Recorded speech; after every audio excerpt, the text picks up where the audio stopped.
In this video, we will answer the question whether you or your body would explode in a vacuum. And the largest vacuum we know of is of course outer space.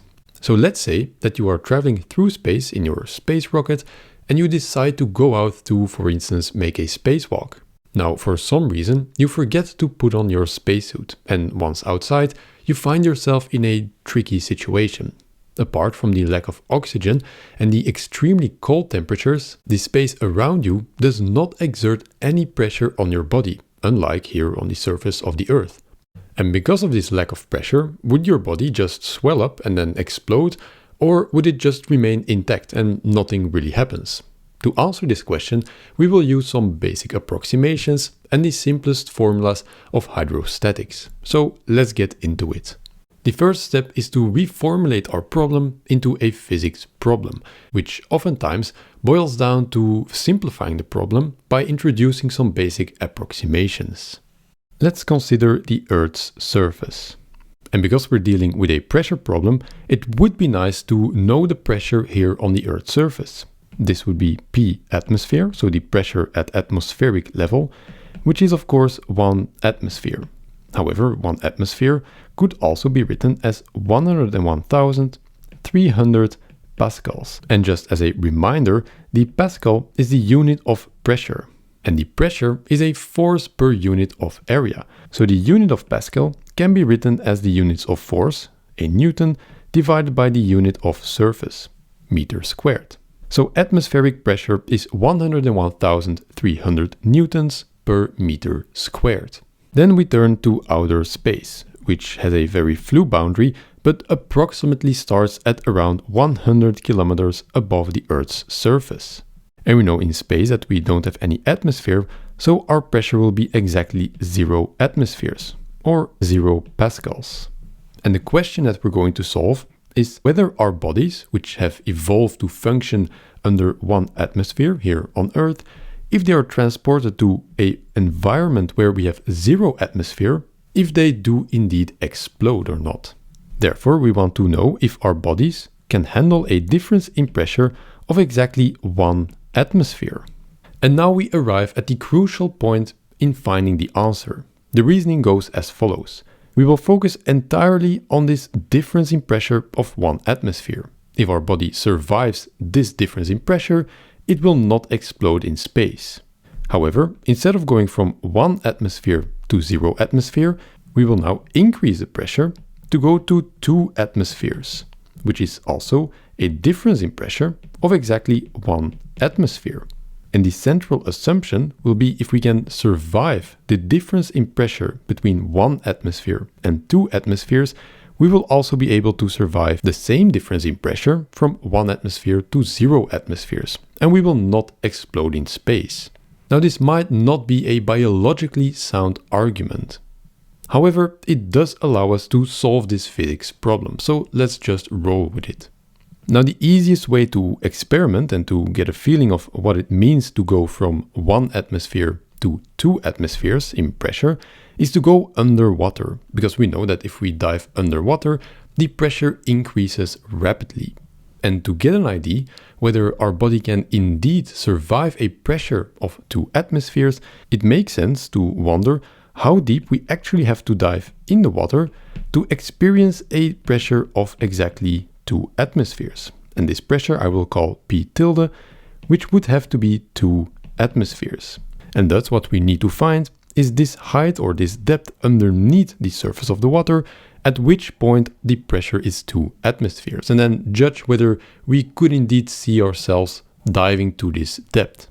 And the formula to use here is of course the basic formula of hydrostatics, which says that the pressure at some point inside of a fluid is equal to the atmospheric pressure, which is simply 1 atmosphere, plus rho, the density of the fluid, which in this case is simply water, times g, the gravitational constant, times h, which is the distance beneath the surface, and which is indeed what we are looking for in this case.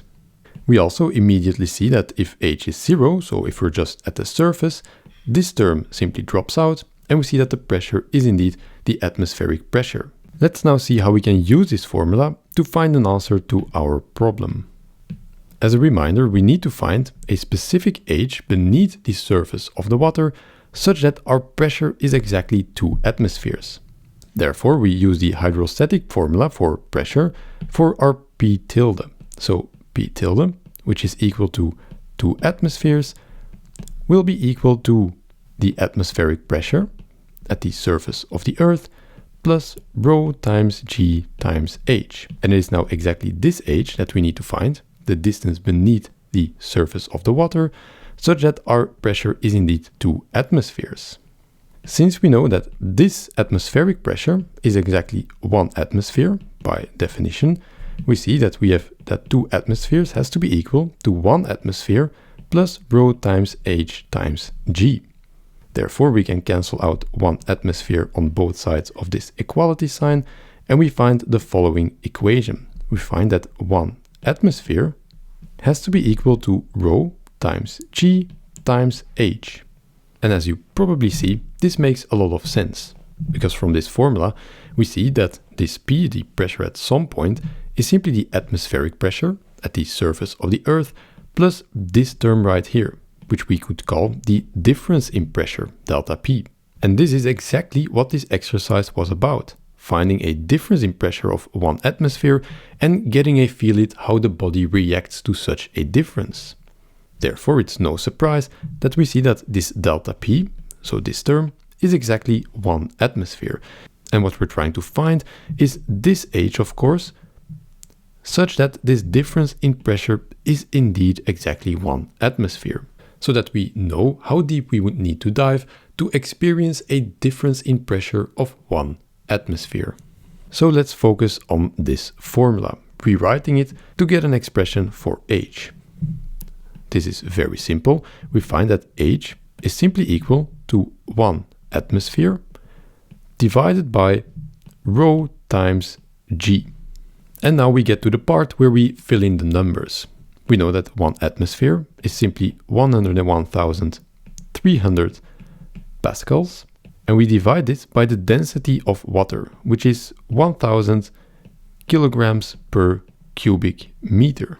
And we multiply this by the gravitational acceleration, which is 9.81 meters per second squared. At this point, we see that we have a lot of numbers and units mixed together, for which I always try to use a trick of separating them. So we first write all of the numbers, so 101,300 in the enumerator, and we divide by 1,000 multiplied by 9.81. These are all the numbers. And we multiply this by all of the units. So we have pascals in the enumerator, and in the denominator we have kilograms divided by meter cubed multiplied by meters divided by second squared. Now we are trying to find a height here, and therefore the units, so this entire block here, should end up to be simply meter. However, this is not immediately clear, and it's also a good sanity check to see whether we made any mistakes. So this entire block of units should reduce to meters. Of course, the most annoying unit here is this pascals. However, we've seen before that 1 pascal is simply 1 Newton divided by a squared meter. This means that these units reduce to Newton per square meter divided by kilograms per cubic meter multiplied by meters per second squared. We still have this Newton, this kilogram, and this second square here. So how do we rewrite them? Well, we do this by reminding ourselves of Newton's second law, which is the force is equal to the mass multiplied by the acceleration. And if we take the units of this one, we get that newtons is equal to kilogram multiplied by meter per second squared. And if we look closely, we see that we have kilogram multiplied by meters per second squared in the denominator and Newton in the enumerator. And since they are equal to each other, the units, we can simply drop these because they cancel out completely. What we're left with is 1 over meter squared divided by 1 over meter cubed. And this can be very easily reduced to meter cubed divided by meter squared, which is of course simply meter. And indeed, we found that this entire block of units reduces simply to the unit of meter. So then we are just left with calculating these numbers right here, which is equal to 10.32 meters. And this is the solution to the problem that we had, namely, how deep would we have to dive such that the difference in pressure is exactly equal to the difference in pressure we would experience going from the Earth's surface all the way up to space. So we see that we only need to dive approximately 10 meters to experience the same difference in pressure as traveling 100 kilometers up into space. 10 meters deep is not that deep. A body certainly survives this depth. In fact, if we look at the world record of free diving, which is diving without any equipment, we see that this is 125 meters deep. A lot deeper than 10 meters. In fact, if you calculate this, we see that at this depth, a difference in pressure, which is again equal to rho times g times h, and h in this case is 124 meters, we see that the difference in pressure would be 12.4 atmospheres. So if our body can survive the difference of 12 atmospheres, it would definitely survive a difference of 1 atmosphere. And given that our approximations are valid, this means that your body would not explode in a vacuum. But this doesn't mean it's a good idea to leave your spaceship without any spacesuit. If you enjoyed this video, give it a thumbs up, you can consider subscribing, and I will see you in the next one. Bye.